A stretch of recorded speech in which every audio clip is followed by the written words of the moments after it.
como nós vimos, o processo de derivação pode ocorrer com uma base B. Eu tenho aqui uma base B, e aqui eu posso colocar um prefixo ou um sufixo, né? Então, até aqui nós trabalhávamos o processo de sufixação, quando essa base seria ou livre ou presa. Mas agora nós vamos ver também que nós produzimos palavras também com um processo de prefixação. Ou seja, eu coloco um prefixo antes da base. Só que existe na língua estruturas bem similares, né? E há discussões, muitas discussões entre os linguistas, como diferenciar quando que é base e quando é prefixo. Se nós analisarmos aqui, ó, caligrafia, antropologia, piscicultura, neolatino, exportar, perímetro, extraoficial, vice-governador. Perceba o seguinte, a priori nós poderíamos dizer, todas essas palavras aqui, ó, grafia, logia, cultura, latino, governador, oficial, metro, portar, né? E a estrutura anterior seria um prefixo. Só que, vejam a diferença. Quando eu faço piscicultura, por exemplo, eu tenho cultura, criação de quê? De peixe. Então, essa estrutura aqui, ela tem valor de quê? De um substantivo. Se ela tem valor de substantivo, ela é uma base, ela dá origem à palavra. Se eu tenho neolatino, neo tem valor, significado de quê? De novo, valor de adjetivo. Antropologia, antropo quer dizer homem. Caligrafia, cali, correto, né? Tá certo? Então, vocês percebam aqui que essas estruturas, elas apresentam sentido, ou função, função de substantivo e adjetivos. Então, quando você vê estruturas como essa, que são presas, né? São presas, mas que tem valor de substantivo ou adjetivo, valor de substantivo ou adjetivo, elas são, no caso, bases. São bases. Então, nós vamos ter como base sempre que a estrutura tiver a forma presa, tiver valor de substantivo ou adjetivo. Mas aqui em exportar, perceba o seguinte, que eu posso colocar importar, comportar, reportar, né? Quando eu coloco exportar, portar para fora, importar, portar para dentro, então vocês percebam que ele tem o quê? Valor de advérbio. Aqui perímetro, o que é perímetro? Ao redor de, também valor de advérbio. Extraoficial, extra, para fora. Vice-governador, antes. Então vocês percebem que o valor de preposição ou de advérbio, e aqui nós temos agora o que? O que nós chamamos de prefixo. Então, aqui, nesses casos aqui, nós não temos um processo de derivação, é um processo de composição. Veja só, vamos diferenciar. O processo de derivação, como nós colocamos, é quando nós temos uma base e colocamos junto dela um sufixo ou um prefixo. Mas nesse caso aqui, caligrafia, antropologia, piscicultura e neolatino, que nós analisamos que essas estruturas, elas têm valor de substantivo ou de adjetivo, e aí elas são bases. Então nós temos uma base, outra base. Então nós temos aqui duas bases. Quando nós somamos duas bases, nós temos um processo não de derivação, mas um processo de composição que nós trataremos mais adiante, ok? Então nosso objetivo aqui é que a gente diferencie sempre o processo de composição e derivação com essas formas presas. Algumas formas, quando tem valor de substantivo ou adjetivo, elas são bases. Quando elas têm valor de preposição ou advérbio, elas são prefixos. Então, nesse caso aqui, nós temos palavras compostas e aqui palavras derivadas por prefixação. Ok? A derivação prefixal, nós percebemos exatamente esse processo, como nós já estávamos colocando, Quando nós temos um prefixo mais uma base, ó, agredir, progredir, regredir, transgredir. Nós temos aqui uma base presa, antecedida por quê? Por um prefixo. Aqui nós temos extrair, atrair, retrair, contrair, abstrair e subtrair. Nós temos a base, tá? Antecedida de quê? De prefixo. Então nós temos aqui o que caracteriza o processo de prefixação, é exatamente você colocar junto de uma base um elemento anterior prefixal. E vocês percebem que o prefixo, assim como o sufixo, eles são carregados de significação. Vocês percebem que a base aqui, trair, né, ela vai, cada prefixo desse vai dar um significado diferente, vai criar uma nova palavra, né? Uma coisa é extrair, outra coisa é atrair, né? Outra coisa é retrair, né? Contrair, olha, retrair, contrair, né? Então aqui nós temos o que caracteriza o processo de prefixação. Então, como nós vimos no processo de prefixação, assim como lá na sufixação nós vimos que há sufixos que apresentam a mesma forma, né? A mesma estrutura, mas com significados diferentes, nós pensamos também que ocorre isso com os prefixos, tá? Você diz, professor, todo prefixo tem o mesmo sentido? Vamos experimentar aqui. Quando eu digo reler, é ler novamente. Rever, ver novamente. Refazer, fazer novamente. Então, aqui nós temos o mesmo prefixo. Mas quando eu faço regredir, recuar, retrair, será se regredir é agredir novamente? Recuar é coar novamente, né? Ou retrair é trair novamente? Não. Aqui ele vai recuar, retrair, regredir, é andar para trás, né? Então você percebe que esse prefixo aqui seria um outro prefixo na língua. Não é o mesmo. Não, existe o prefixo ré em português e acabou-se. Não.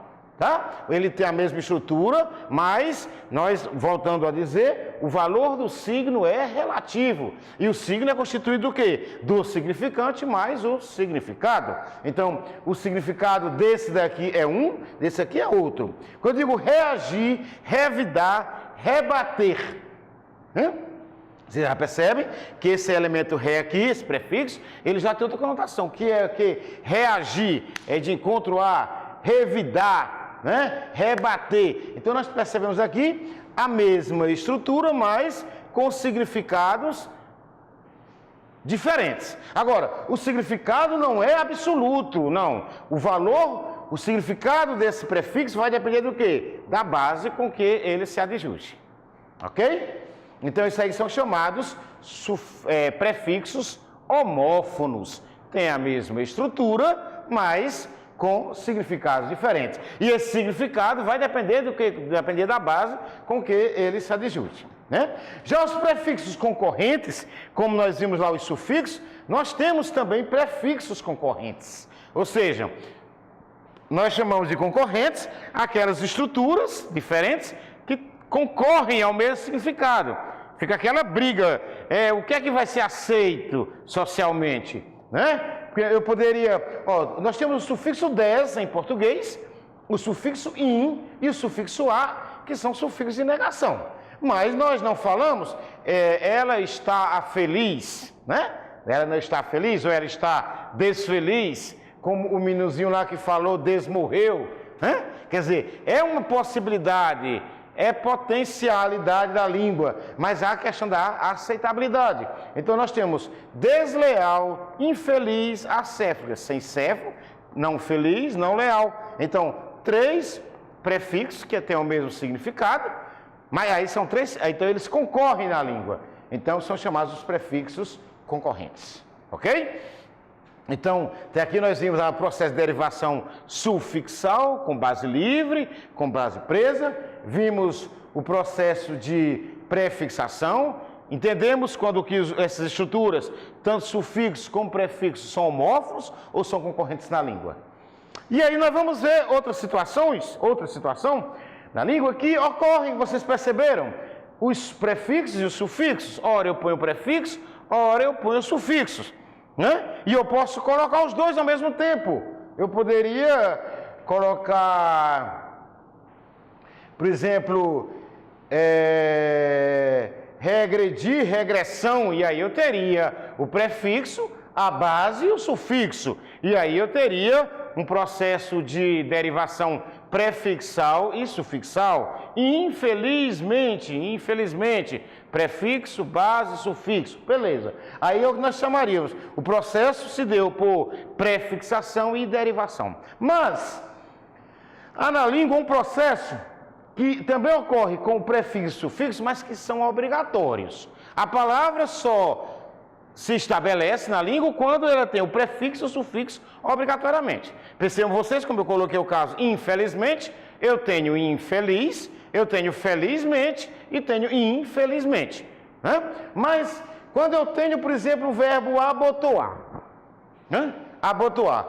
Para eu formar esse verbo, eu precisei do quê? Do substantivo, a base, substantivo, botão. E aqui eu coloquei o prefixo e o sufixo. E daí, abotoar. Então, um substantivo produzindo um verbo por um processo de parassíntese ou derivação parassintética. Né? Como manhã, substantivo, produz o verbo amanhecer, com o processo de prefixo e sufixo, é ser. Então aqui eu chamo que derivação parassintética. Então a derivação parassintética na língua portuguesa, nós temos base substantivo produzindo verbo, nós temos base substantivo produzindo adjetivo, como eu tenho chocolate, daí achocolatado, eu tenho camisa, né? E foi produzido na forma esporádica, a palavra descamisado, né? Descamisado, né? Olha, porque foi uma forma esporádica. Momento de comunicação, expressão, usar os descamisados, né? Então, nós temos aqui prefixo e sufixo, mas é obrigatório. Vocês percebem que nós não temos apenas a forma camisado ou descamisa, né? Para a estrutura, a palavra se estabelecer na língua, ela precisou do quê? Do prefixo e do sufixo. É esse que se chama o processo de derivação parassintética. Nós temos também, assim, substantivo, nós temos também adjetivos como base para produzir verbos. O adjetivo surdo me dá ensurdecer, rico me dá enriquecer. Então aqui estão as possibilidades de produção parassintética no português, né? Tendo como base substantivos ou adjetivo. O substantivo pode produzir verbo ou adjetivo, e o adjetivo sempre produz o quê? Verbos, né? Com prefixo e sufixo concomitantemente. Um processo de formação de palavras também, na língua, não tanto, como é assim, que entra no âmbito da morfologia, mas já um pouco da sintaxe, né? Porque o valor do signo, ele é relativo, depende com quem eles se relacionam. Você já falava disso. Então perceba o seguinte, se eu chegar para você dizer querer, verbo, né? Nos estudos na tradição normativa, né? Nós tivemos, nós, na nossa escola, aí nos anos bem para trás, né? Nós tínhamos aquelas atividades, dê a classe gramatical de, e eu colocava amar, verbo, né? Bem, advérbio, mas que na verdade depende de quê? O valor assumindo o quê? Uma nova função. Eu tenho querer, verbo, mas eu posso dizer assim, o querer me faz bem. Né? Então eu tenho aqui um verbo se convertendo em substantivo, em substantivo, porque nós sabemos, nós vamos ver posteriormente, que toda palavra que se deixa anteceder por um artigo, por um numeral ou por um pronome é substantivado. Então, toda palavra da língua eu posso substantivar. Né? O verbo transformando em adjetivo, como querer, verbo, eu digo querido, quando eu estou dizendo querido, ele é querido, então ele valor o adjetivo, né? A palavra impossível é adjetivo, mas eu posso substantivar o impossível. Pobre é adjetivo? Eu não sei. Se eu digo pobre é carente ou pobre, nesse caso é substantivo. Então vocês percebam que esse processo de derivação, há certas discussões entre os teóricos, porque na verdade não sei se seria derivação, porque o processo de derivação ocorre com o quê? com a presença de prefixo e sufixo. Então, o processo aqui não é morfológico, o processo seria sintático. Mas há uma conversão, quer dizer, se cria, é o processo de criação de nova palavra. É a criação de nova palavra, mas como derivação, é bastante discutido isso entre os teóricos, porque nós não percebemos aqui, não é que percebemos, não consta aqui no processo de que se acrescente prefixo ou sufixo. Tá? Então a discussão se dá por conta disso. É um processo de derivação, de produção de palavra, formação de palavra, mas o processo de derivação é muito discutido entre os teóricos. A gramática normativa traz isso aqui como um processo de derivação.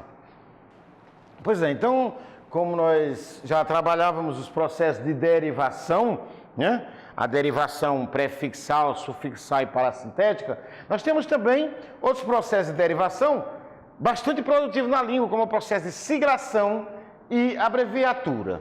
Né? Esses processos eles sempre aconteceram nas línguas, mas que nos últimos anos, nos últimos tempos, digamos, nas últimas décadas, isso tem acontecido com mais frequência. O que é o processo de sigração? É um processo que vem atender, tanto siglação como abreviatura, ao princípio da economia linguística, facilitar a comunicação, né? Uma comunicação mais imediata. Então, ao invés de você dizer, você faz letras onde? Aí você faz na Universidade Estadual do Estado do Rio Grande do Norte. Então, você faz na UERN. Então, é uma nova palavra criada na língua, a partir de quê? Então, há diversas formas de você siglar, né? Fazer a siglação.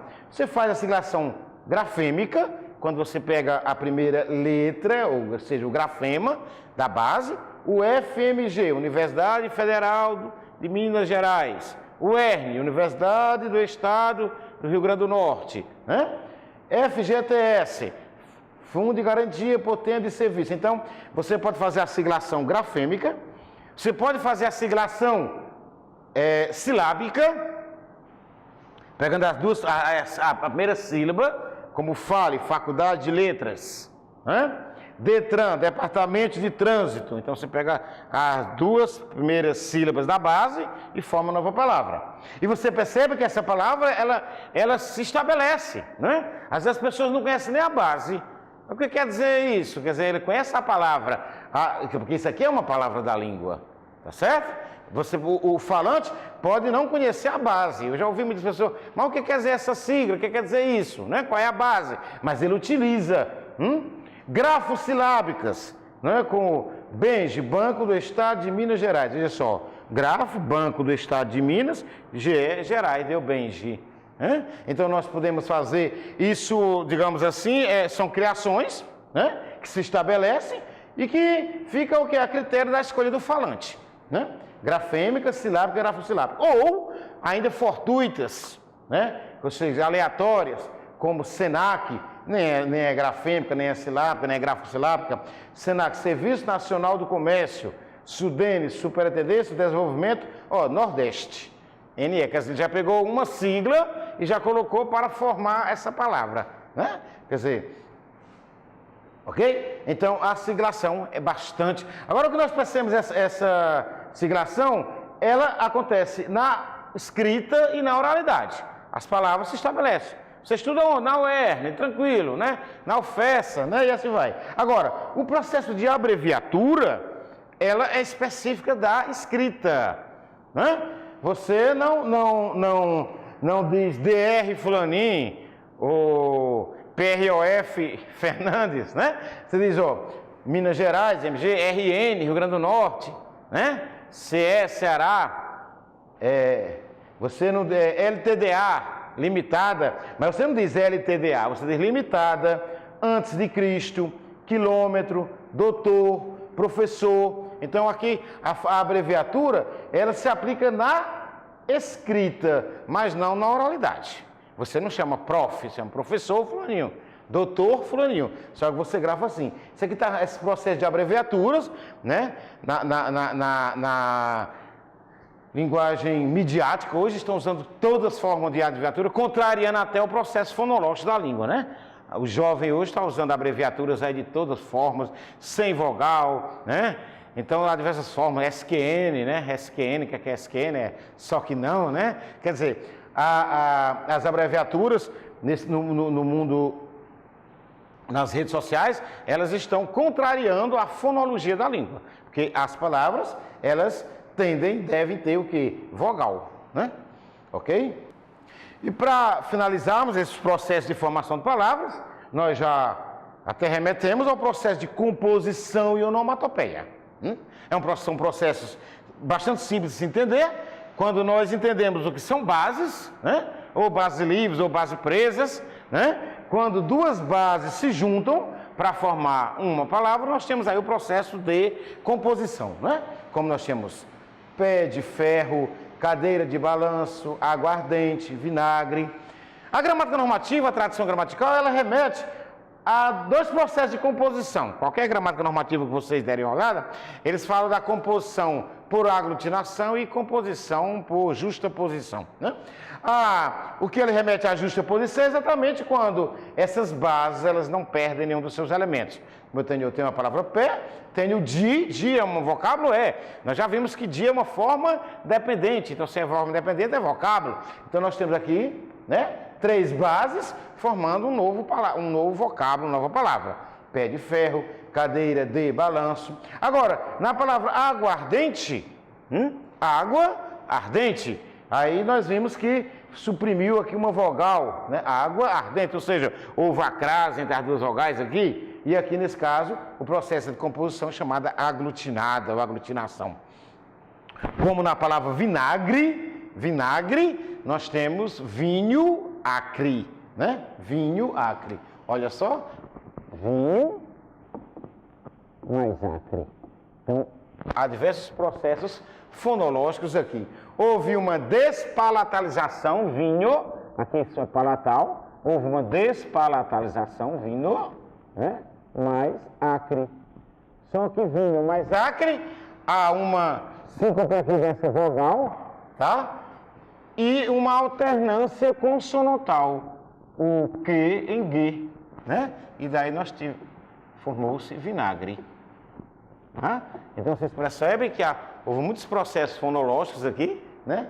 De vinho mais acre para dar vinagre. E esse processo aí, temos 2 bases, é um processo de composição aglutinada. Outro processo bastante, e o último que nós vamos ver, produtivo na língua também, são as onomatopeias. Todos nós, né? Querendo imitar, né? No momento de comunicação, imitar sons, sensações, né? Nós tentamos reproduzir sons que nós ouvimos, ou sensações, e aí nós produzimos palavras como reco-reco, o tic-tac, o teco-teco, o zum-zum. Então são todos esses processos de palavras que nós produzimos para imitar sons, né? E essa questão é muito antropológica, depende muito de como se ouve. O que eu ouço aqui, o latido do cachorro, au, au, au, au, au, né? De repente, o falante de outra língua não reproduz assim, porque pela percepção. Então, as onomatopeias, elas são um resultado da percepção auditiva do falante, para manifestar essas expressões, ok? Então, é isso que nós gostaríamos de falar hoje, sobre os processos de formação de palavras. E na próxima aula, nós vamos trabalhar exatamente essas categorias, essas classes de palavras, como que as palavras são organizadas ou distribuídas nas línguas, né? Então, vejam só, como sugestão, então isso aqui é uma obra de cunho não estruturalista, mais gerativista, né? Do Carlos de Assis Rocha, Luiz Carlos de Assis Rocha, Estruturas Morfológicas do Português, da UFMG, né? Uma excelente obra, surgiu nos anos 90, que veio exatamente dar uma abordagem à morfologia, porque a morfologia, por muitos anos, ela ficou a critério puramente do estruturalismo. Então, aqui no Brasil, que me consta, foi a primeira obra que traz essa abordagem da morfologia gerativa, ok? Estruturas morfológicas do português.